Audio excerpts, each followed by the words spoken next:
Welcome. This is the Eastern Influenced Corporate Leader podcast, hosted by Alana May Mitchell, where each episode we tune in to Eastern wisdom.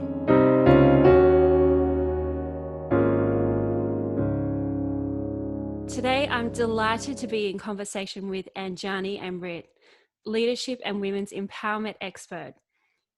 Anjani went from being burnt out during a 16-year legal career and took an inspired turn to immerse herself in ancient Eastern wisdom, through which she healed herself of irritable bowel syndrome, severe anxiety, and panic attacks. She is now constantly driven to push the boundaries of her life and that of the businesses and people she works with to awaken the untapped potential that is within all of us for the greater good. Anjani, a very warm welcome to you. Thank you so much, and thanks for having me today. I'm really excited to be here. Oh, you're so welcome. And I wanted to help first connect with listeners and understand a bit more about your story, if you may. Yes, I originally was born and raised in the UK, in England, and I come from a working class family. So I was the first in my family, immigrant family too, in my family to go to university and get a white collar job. And I believed that that's what I needed to be successful. I thought, oh, I have to become a doctor or a lawyer to make it in the world. And so I drove myself to be the best of the best. I studied hard. I worked really hard. I did whatever it took to get to the top. And I succeeded. I worked in the top law firms in the UK. And I also worked in the top law firms here in Australia. But it came at a cost. And the cost was myself. The cost was I had forgotten who I was. And I really had no inner sense of who I was, and no power, no sense of self-empowerment. So that led to burnout. You know, I wasn't able to have any good, healthy boundaries for myself. I was people pleasing. I had very negative inner dialogue. I never felt good enough. I never felt good enough. My work was never good enough. And that really got exacerbated being a lawyer, because we're always told you have to be perfect, your work has to be perfect. So I started to believe that I had to be perfect. So I created this mask, this false self that was this perfect, driven, professional self, just to fit in and to feel like, yeah, I made it. And ultimately, as I said, it led to burnout, and I wasn't coping very well at all. I was working very long hours and I had no friends. My relationship has just totally disintegrated. And I was in a really low place, and someone just said to me, why don't you try meditating? And I thought, oh, that's a bit airy-fairy woo-woo for me. Anyway, you know what they say about when you're at your lowest step, you'll try anything? Yeah. So I thought one day, okay, I'll go and try it. And I went to this yoga studio. It was in a yoga studio. I'd never been to a yoga studio, and it was very foreign to me. And I remember there were all shoes at the bottom of the stairs, and I dutifully took my shoes off and crept up the stairs. And I was thinking, oh no, I really don't belong here. And I got to the top of the stairs and I met the person who was running the meditation. Anyway, I felt a sense of recognition, and I don't know what it was. I sat down, we did the meditation, and I had the most profound experience I'd ever had in my entire life. Like I left my body and time disappeared. And when we came back, I just had this really stupid grin on my face. And I felt elated. I felt blissful for 3 days, like I'd had hardcore drugs. Wow. Yeah, it was profound. I know not everyone's first meditation is like that, but that was my experience. And that changed the game for me. I didn't know what it was, but I knew I had to find out more. And that led me on a journey of self-discovery. And I ultimately made a decision for myself that I have to find out more about what this is. So I sold my house, I let go of my legal practice, and I went to India to eat, pray, love myself before that famous book was ever written. And I studied with many masters in the East, yogic philosophy and Ayurvedic medicine and Hinduism and lots of spiritual teachings. And I really came home to myself. And that's what I share with the people that I work with today. It's quite profound, and it fills me up and it fills them up too. I love that you had that experience of meditation you had. I heard a bit about it from your side, and hearing it from you now. I mean, wow, 3 days of just insight and bliss into it. Can you share what now when you, well, first of all, do you still meditate? Oh yes, every day. Every day. Okay, great. And how do you find that supports you in your running of a business? How it supports me is running a business is a lot of work, and us in the West, we're very busy, and you can't be like a monk when you live in the West. It's not possible. So I don't, sit for 2 hours in the morning and meditate. That's not my practice. So I connect in the morning. I just have a mini check-in with myself. So I just, when I wake up, how do I feel? What's my mind doing? What are my thoughts in my head? Are they healthy or not healthy? What are my emotions doing? How am I feeling? How's my body feeling? So I have that check-in. So that's my morning meditation. And then most mornings I'll do some yoga just to get into my body, because often we're out of our body and up in our heads in the West. And then in the evening, it's a 20-minute mantra practice. So I'm chanting Sanskrit mantras. So ancient words that just bring me back to who I am, where I am, my body, the present moment. And it's like getting, like an eraser and just rubbing out all of the noise of the day and all of the activity of the day.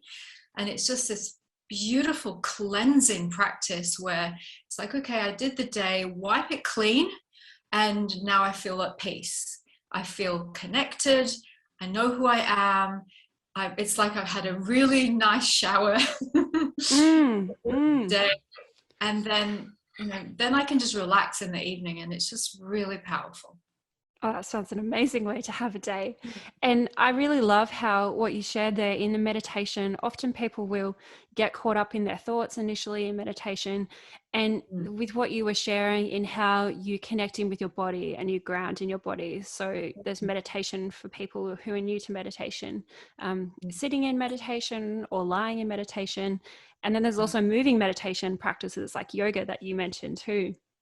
Yes, absolutely. Everything, life can be a meditation, stillness. Yeah. And I have stillness in action through my day is another way I practice.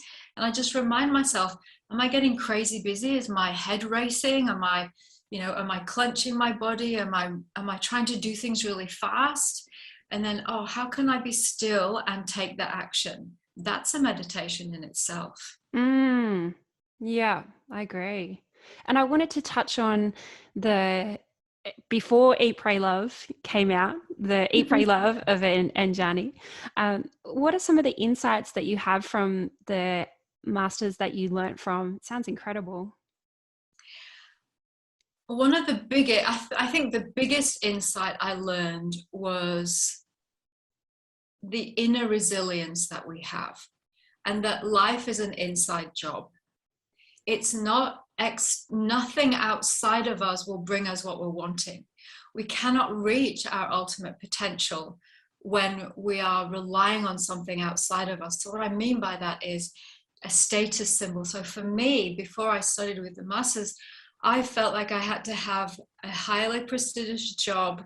I had to be earning a lot of money. I had to have a big house and a fancy car and be in the right relationship with the right guy who ticked all the boxes, all this external stuff. And if I was unhappy, I'd buy something for myself. I'd buy myself lots of coats and shoes. I was the Imelda Marcos of my hometown. I would buy my happiness, something outside of me. What I learned from these masters was nothing you actually want or need is outside of you. Your happiness, your state of mind, your physical health, your energy levels are all sourced from inside of you. That's what I learned. And how you do that is through the practice of self-awareness. It's really simple and yet really hard to do for us in the West, because we're not trained in this at all. They don't train us this in school. At school, we don't get trained in leadership programs or business coaching courses. No one trains this self-awareness. But when we get trained in self-awareness and we are able to dial in to our inner intelligences, then what happens is we are the most resilient, the most powerful people, because we're not relying on anyone or anything outside of us, which can get taken away. And look, we've got this global pandemic going on, and a lot of our external props that we lean on have been ripped away from us. Our jobs, our certainty of a contract, of our employment, have all been ripped away from us. A lot of people their relationships are disintegrating. And when we identify self with these outside things, then we're at the mercy of them. But when we know ourselves without those things, we can ride any storm, and we become completely empowered. And it doesn't matter what goes on around us, what crisis happens, we stay connected and in our power and in control. Yeah, I really resonate with what you've said there. I wanted to touch on the self-awareness aspect, because I know from my own work in being a corporate leader that there's often the talk of self-awareness. And so we'll have 360-degree surveys and feedback, and that to gain greater awareness from other people's perspective of yourself. And just you're touching on there that inner self-awareness that you have of, how do I put it? Actually, I can't put it any better than what you said. Yeah. Observing yourself, so observing, and I love what you said there, because that's how the West tries to deal with potential and self-growth and development. It's all externally focused. Now, I'm not bagging it. That's necessary as well. We have to get feedback from other people. But where our real power and potential comes from is understanding ourselves from within. So it's not phone a friend. Our life isn't phone a friend. And it's not take a pill to feel better. It's how do I work with my inner intelligences, my mind, my emotions, and my energy body. Now, I don't know any business coaching, leadership program, teacher, expert, coach who teaches about their energy body. But yet we have an energy body. And this was a revelation to me when I went to the East. We have an energy body, but because we can't touch it and we can't connect to it with our physical senses, often it's dismissed in the West. But this is our real power. When we can learn to work and run our energy body, it's like we have energy hardware and energy software. And often it's just not used at all. So it would be like trying to do your work without your laptop, without your device, without your screen. That's how most people are powering their life without their devices. The best device we have is our energy body, our mind, and our emotional body. And once we learn how to use them, we start to make the seemingly impossible possible. It's profound. Oh, wow. I'm just so taken aback by that. I think it's incredible. There would be a whole course in, say, from a corporate leader perspective, looking at all the three things that you've mentioned there and just the knowledge that's in that. Absolutely. And so I'm interested in what your wish for the corporate world would be, with given your experience. So you've experienced both sides and had a journey that's been very insightful and enlightening for you, what would be your wish for the corporate world? My wish for the corporate world is that we start to see more and more programs and coaches and mentors and experts who are bringing an integration of East and Western traditions and philosophies and technologies. Because the East has these technologies. I like to refer to them as technologies. So we're not talking about something intangible. It's very tangible once we understand it. And once we can integrate both the Western external skills and the Eastern internal skills and talents, then we'll start to see people in leadership roles who are really connected to who they are, so that they are really able to cope with any crisis, so that they're not getting their power from outside, so they don't have to make someone feel bad to feel good themselves, so that they can support other people as well as supporting themselves. And in that way, that leads to leaders being able to be socially responsible. Once we are individually in our power and can master our inner intelligences, and we can ride any storm, then we have way more capacity to help others. So we have to be able to help ourselves first, and then we can help others. And what I want to see in the future is, and it's happening slowly already, is the corporate world being the new custodians of our planet. So that our leaders and people in the corporate world are being forces for good in the world. That's what I want for the corporate world. And I can totally see that. That's such an invitation to go next level. Such an invitation. Yeah. And for someone who's listening to this and is inspired and activated, and they're hearing these terms about energy body, what are some of the tips that you can offer for someone who feels that this is something that's relevant for them? What are some of the tips that you can offer on how to get started on this journey into, that greater social responsibility? I would say, first of all, take care of yourself. Okay, so that requires just watching yourself, watch your thoughts, watch your emotions, and do so compassionately. I find that people in the West, especially women, really struggle with self-compassion. So that's when we can't appreciate or forgive ourselves, it stops us being able to look at, well, what are the bits of me that I need to work on?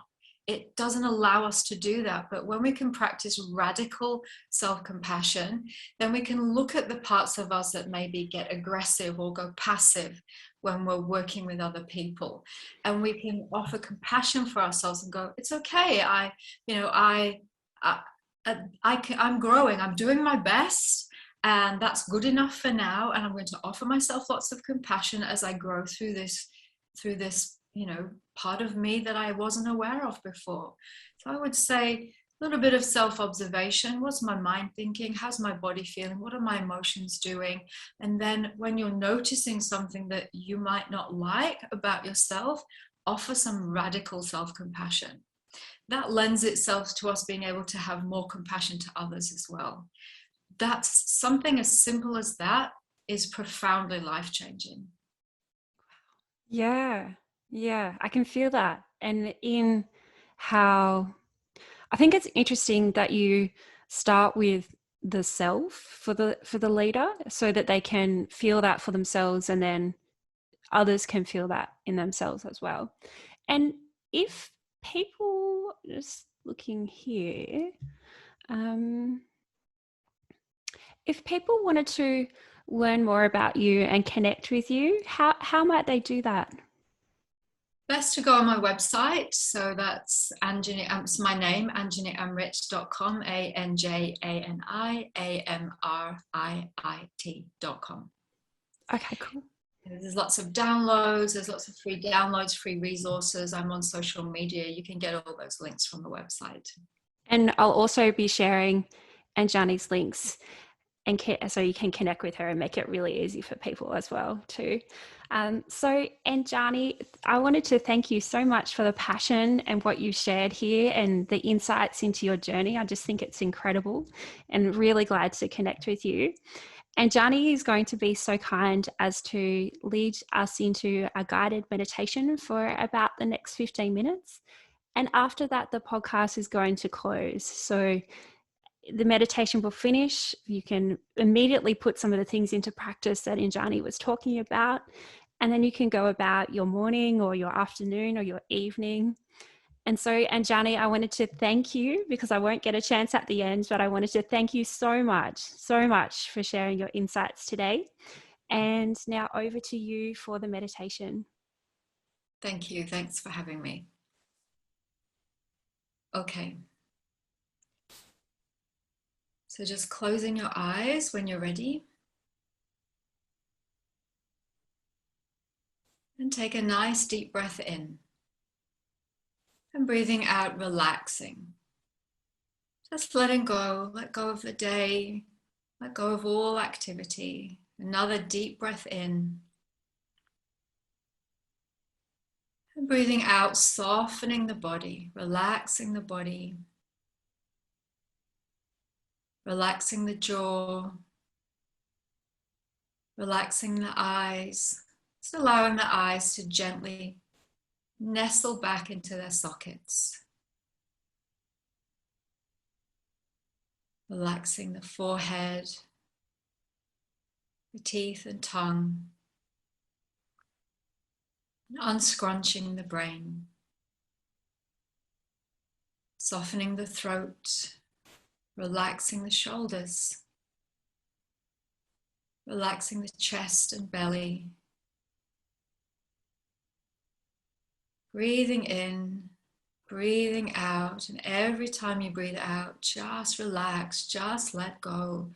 We hold so much tension in our bodies, and that makes our mind race. So every time you breathe out, just relax more and more, just allowing yourself to really drop down into your body. Let your energy drop down, down, down, out of the head and into the body. Relaxing, relaxing into the support of the chair or the floor, wherever you're sitting. And feel the support of Mother Earth come up underneath you. And just rest into that support. You are supported. You are safe, you are safe, you are safe. Feeling the support of Mother Earth underneath your feet. And resting into that support.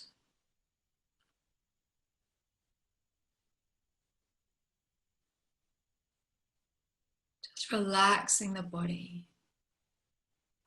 Ah, all is well, all is well, all is well.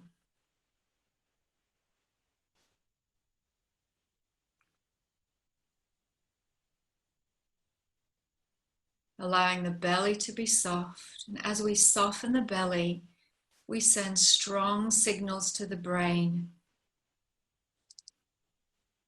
that we are safe. And this allows the brain to shift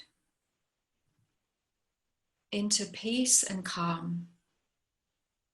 And it allows the nervous system to switch from fight or flight to rest and digest.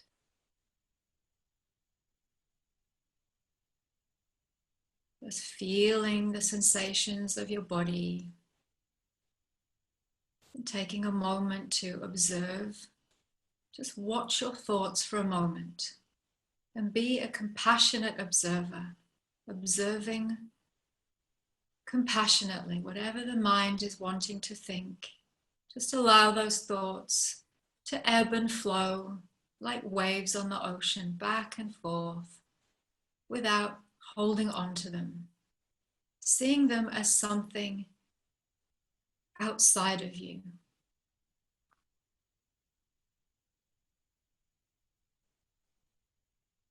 Noticing how your body feels and sending lots of love and compassion to your body. Gratitude to your body for carrying you around all day, every day. offering some gratitude and appreciation to your body. Often in the West, we're quite mean to our bodies. We're just offering your body lots of love and compassion. Thank you, body. Thank you for being here. Thank you for functioning. Thank you for carrying me around. I love you. I appreciate you. You are amazing. And really feel your body responding in a positive way, enlivening.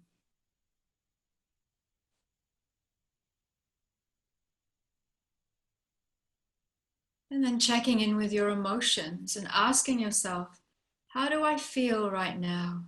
How do I feel in this moment? How do I feel? And often we'll get a response of good or fine. And know that this is the default response.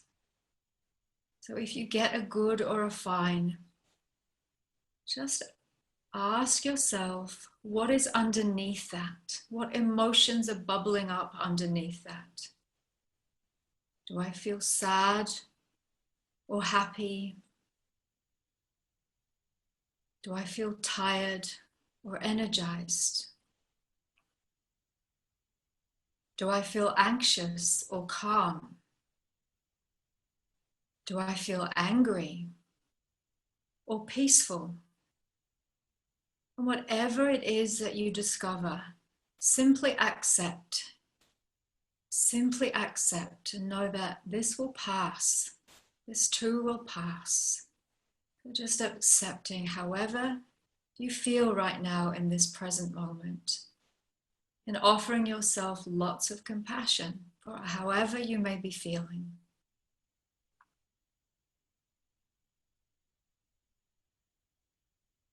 And accepting whatever it is you find.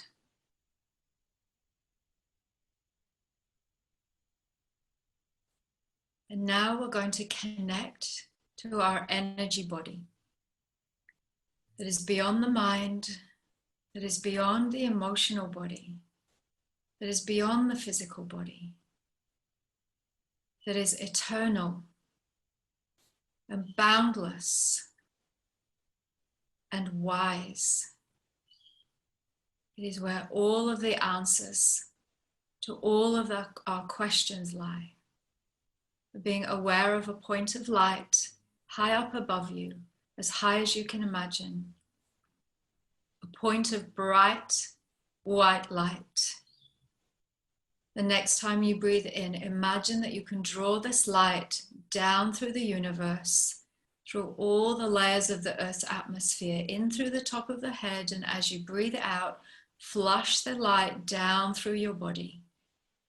Feel it cleaning and cleansing as it goes, dissolving all negativity, all stress, strain, anxiety.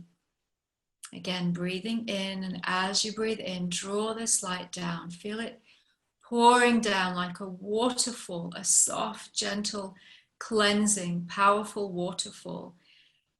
Pull it in through the top of the head, and as you breathe it out, wash it down through your whole body. Washing it down through the brain, the nervous system, the hormonal system. Washing it down through the face, the throat, the shoulders, through all of the inner organs. Feel it cleaning and cleansing the organs, restoring them. Sending the light into all of the cells of your body. And imagining all of the cells, the batteries in the cells switching on, lighting up, seeing millions and millions of tiny lights switching on in your whole body. Feeling revitalized, energized, and connected.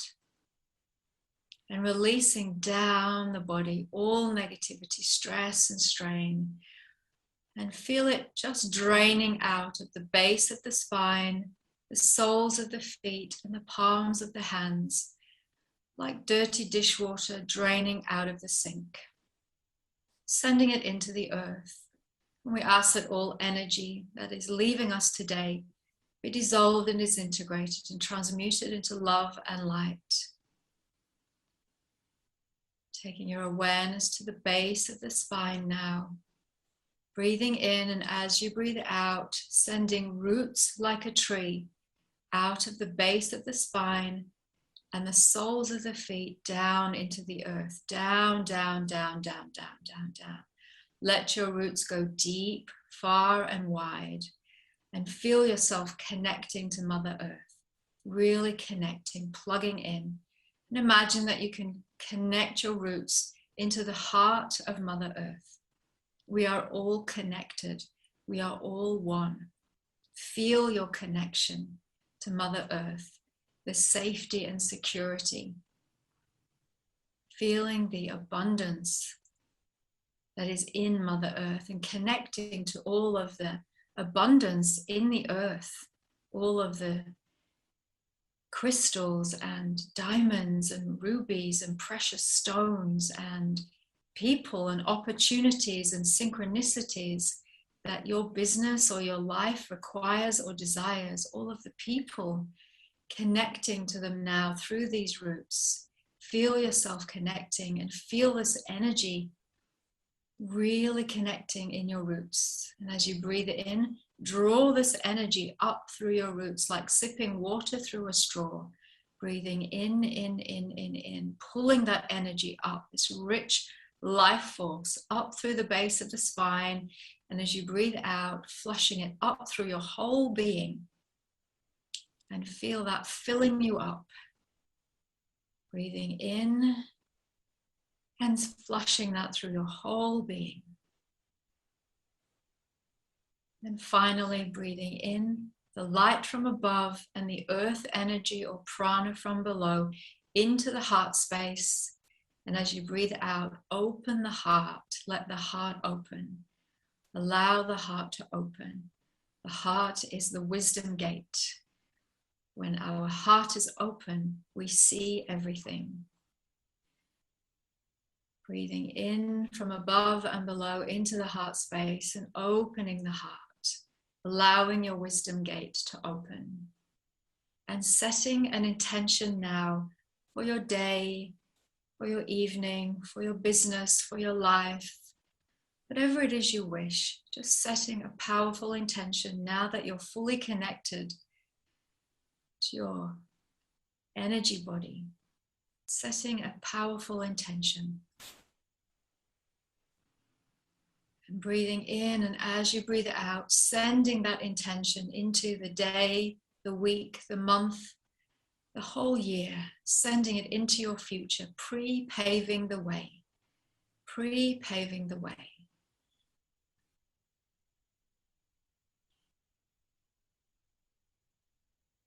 Very good.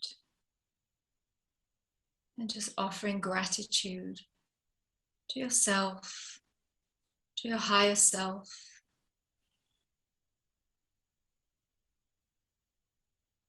to Mother Earth, to life, to the people in your life.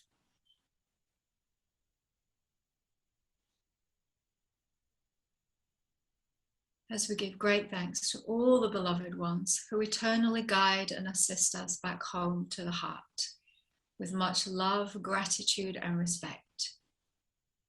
Namaste. So if you would like to remain in this connected state, you can do so. Otherwise, just gently take a few deeper breaths into the belly, wiggling the fingers and toes, and gently bringing your awareness back, all the way back, all the way back, and bring all of that beautiful energy back with you as you bring your awareness back. And when you're ready, just gently blinking your eyes open. Namaste.